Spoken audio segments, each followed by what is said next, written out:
Hello, I am Kerry James, and I serve as the chairperson of the Conference Board of Pensions and Health Benefits. I thank you for this opportunity to provide you with updates from the Board of Pensions as we also review the recommendations that are being voted on this year by the annual conference. In addition to covering a few updates, I will also use this occasion to continue our discussion about pending benefit changes that were considered this year by the General Conference. I also want to highlight a few benefit resources that are available to all our conference clergy and laity. I will conclude my report by presenting the annual conference resolutions. The first update reminds us of the changes that were introduced in 2024 for medical benefits. As participants in WestPath's HealthFlex program, our conference was moved from United Healthcare to Blue Cross Blue Shield in January. WestPath now has all of the HealthFlex sponsoring conferences in Blue Cross Blue Shield. This is the carrier group that has provided the best network discounts most recently. During this migration, we have found that most of the United Healthcare network providers are also in the Blue Cross Blue Shield network. However, please know that WestPath and our benefit staff continue to offer assistance to any clergy who have experienced a problem with this migration. By making the change to Blue Cross Blue Shield, it also opened the door for the Quantum Health Concierge Support Services to be added in 2024. This service provides advocacy and coordination services between participants and the providers. Their focus is to provide intervention before a challenge occurs. This next slide shows the HealthFlex rates for 2025.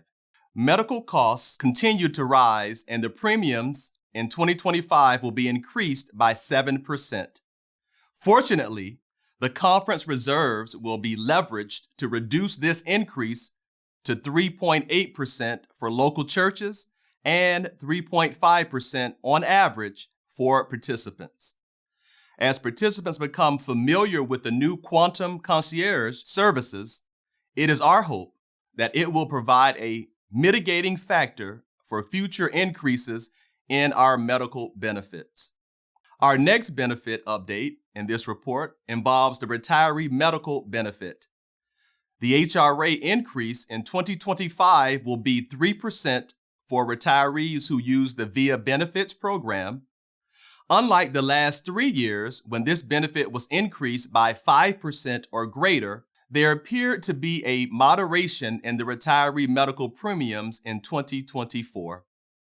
The proposed increase of 3% is in response to that new trend. As we now recognize the 12th year of offering the VIA benefits medical coverage to our retirees, we are grateful that this benefit continues to be strongly endowed for future use by generations to come. At the bottom of this slide, the Board of Pensions continues to simply remind all active clergy that opting out of Social Security impacts your BWC benefits, your eligibility for retiree medical benefits at retirement, and disability benefits through the Comprehensive Protection Plan are dependent on clergy participation in Social Security and Medicare throughout your active service within the church.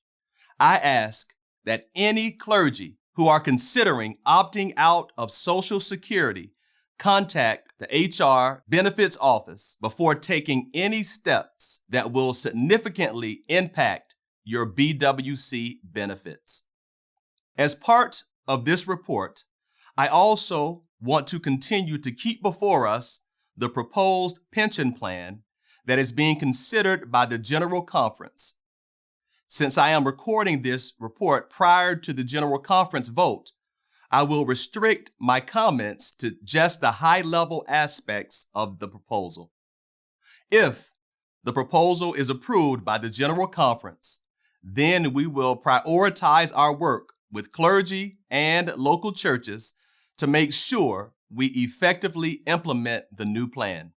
The proposed plan is called Compass, and it is proposed to become effective in January 2026. Unlike the current CRISP pension plan, Compass will no longer contain a defined benefit component. It will be a 100% defined contribution plan. The plan consists of 3 types of contributions that are made to an individual clergy's pension account. The first payment into this account will be a flat dollar contribution of $150 per month for every pastor who is in the plan. The second contribution is pay dependent, and it is made at the rate of 3% of the pastor's plan compensation that includes their cash salary and their housing allowance. For pastors in a church parsonage, the housing contribution to the plan compensation is proposed to be increased to 35% of the cash salary. The third contribution is a matching contribution where up to 4% of a pastor's contribution is matched. In this plan, the church will be directly billed for each of these contributions. The church will also be billed for the clergy designated contribution that will be deducted from their paycheck. To help us understand the impact of these contributions and how they vary based on a pastor's plan compensation, I can show you on this slide the difference between a pastor who was in the plan with a plan compensation of $40,000 compared to a pastor in the plan with a plan compensation of $75,000. Both pastors will receive the same flat dollar contribution of $150 per month for a total of $1,800 for the year. The pay-dependent contribution of 3% is shown on the second line, and the third line assumes that a pastor contributes a full 4% to optimize the match. In this case, the pastor with a $40,000 plan compensation will receive $4,600 into their Compass account in addition to any contributions they have individually added from their payroll designation. In comparison, the pastor with a $75,000 plan compensation will receive $7,050 into their Compass account. The percentage of the received contributions is different because of the impact of the flat dollar contribution. 11.5% is the value of the contributions for the lower paid pastor, and 9.4% is the contribution for the higher paid pastor. In both cases, these contributions are less than the current 14% contributions under CRISP. We will have more time to discuss this new clergy pension plan based on the actions at General Conference. At this point, I simply thank you for allowing me to provide this review of these proposed changes. Before I review the Board of Pensions recommendation for 2025, I want to introduce a new service that is being offered by WestPath this year. It is possible now to sign up for a half-hour, one-on-one consultation with the benefits educators at WestPath.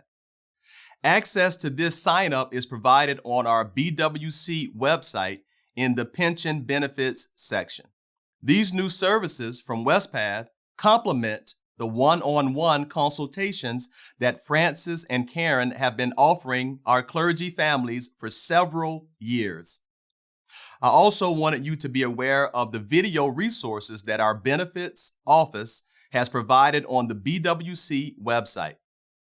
You can see a few of the topics listed here: Social Security and your retirement, dissolve that debt, achieving financial wellness, and estate planning basics.